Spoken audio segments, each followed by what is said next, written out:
Hi girls. So let's get ready for this class. I'm going to show you a couple little things that you're going to want to get ready possibly this evening or tomorrow morning. And when we have our test run on our Zoom call tomorrow evening at 5 o'clock, I can give you the final details on what to do with the fabric. And basically all that's going to amount that you have to do is just cut some small pieces, lay your sky, your ground, and your background. And then we'll be ready to go for Tuesday morning. So this way we're ready to sit down at the machines and get sewing right away without any interruptions. All right, so let's get started on your prep. And this is going to be fun. So the first thing I want you to do is, if you have your Timtex, it might have a roll in it, or it might be a little wrinkled. So let's press this to flatten it out. So, you know, all you're going to need to do is just use your iron. You know, I have this on, you know, something that's probably a little bit too hot, but turn it down a little bit. Use a little steam on this. And get this flattened out a little bit. I almost always have to press the Timtex anyways to get it pressed. I already have a piece prepared, so see, flattens it out real nicely and gets all the bumps and stuff out of it. All right, so I have a piece prepared already. So that's my 12 by 12. And you're going to cut yourself, sorry about the shadow there. You're going to cut yourself a piece of Wonder Under. This is Wonder Under. Write it on here. This is Wonder Under. And this is a 12 by 12 inch piece. And Wonder Under, you could use Heat and Bond if you want to. I tend to like to use Wonder Under because it's a dry tack. Heat and Bond is a little bit more of a wet or soft tack. But go ahead and use what you have. It's not really going to matter that much.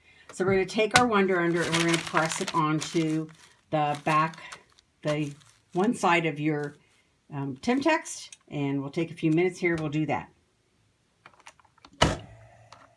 All right, so I have bonded on the Wonder Under onto my Timtex. And do not take the paper off at all. Because we're going to need that on there. Don't take it off. Ah!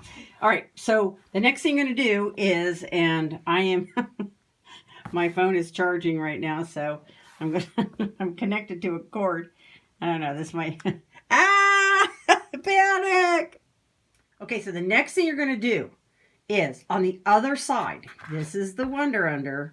On the other side, I already went ahead and drew this on here. You can go ahead and draw it first if you'd like. It's not going to be that big of a deal.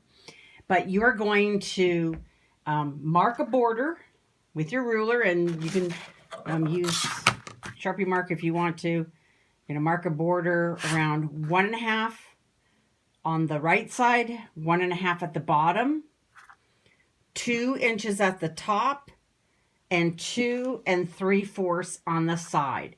So let's take a big view of this. And if you need to, stop the video right now, write this down, or just go ahead and mark it and then come back to the video for the rest of it. Okay, so once you do that, and I'm not going to do that yet because I have to put my phone down. Then you're going to cut this center square out. I'm just going to use my rotary cutter. I'm going to cut out. It's okay if your rotary cutter laps over the line a little bit here. If you stop a little short, you can use a pair of scissors to cut. But we're cutting the center square out.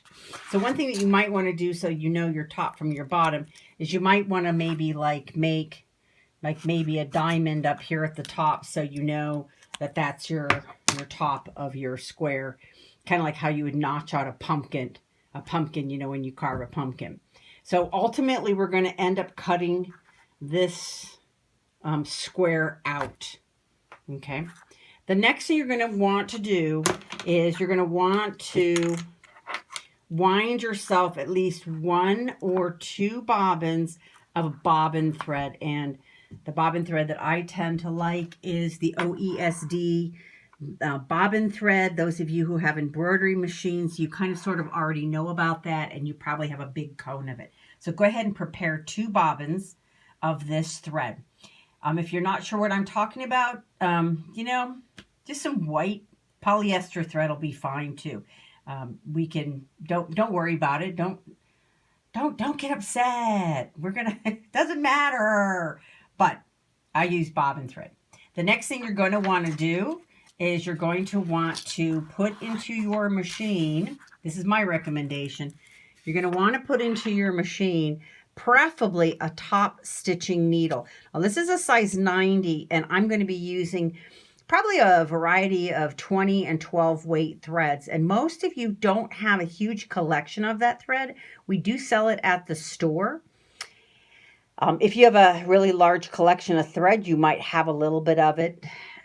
But if you don't, if you're just going to be using some regular like rayon thread or some cotton thread, you can go ahead and use a size 80 if you want. But I do find these top stitching needles, I think, help prevent thread breakage as you're doing this work. And you know what? Thread breakage is just, you know, it's just par for the course. So it is, don't get too upset if your thread breaks every once in a while. But thread your machine up or put one of these top stitching needles. And we probably do have some of these at the shop. So if you're going to pick up some fabric tomorrow, you can pick up a package of top stitching needles. I always have these in my stash. The next thing you're going to want to do is you're going to want to put onto your machine, and hopefully you're using a 9mm machine for this. I think all of you are. We're going to be using your 20C presser foot the entire time, not 20D, 20C. No patchwork feet. Make sure that you have on your machine your zigzag plate. And this foot and the Timtex, it's strong enough that it will support our stitching by using the number 20 presser foot. So you're going to want to put your number 20 presser foot on your machine. You're going to also want, I'm going to ask you to have like a pen and a pencil nearby so that when I say a stitch number, you can write that down. I might give you several stitch numbers. And I'm probably going to try to see if I can't find a whiteboard. I think I know where there's one at the store. And I can write those numbers down. Actually, we have a big one at the store. But this way you can kind of sort of keep notes of what the stitches are. And you don't have to keep asking, now, what was that stitch number again? What was that setting again? And let's see, what else do we want to think about? I would recommend, I'm going to be doing this at the store, but okay, this is the state of my cutting table right now.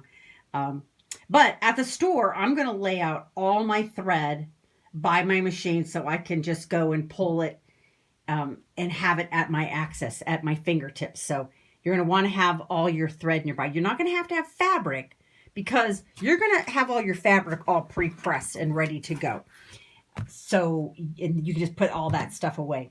And the last thing that you're going to want to need, and Bev, you may not know what this is, but about everybody else in the group knows. Nancy, you may not know either. I think you know. You're also going to want to have to wear.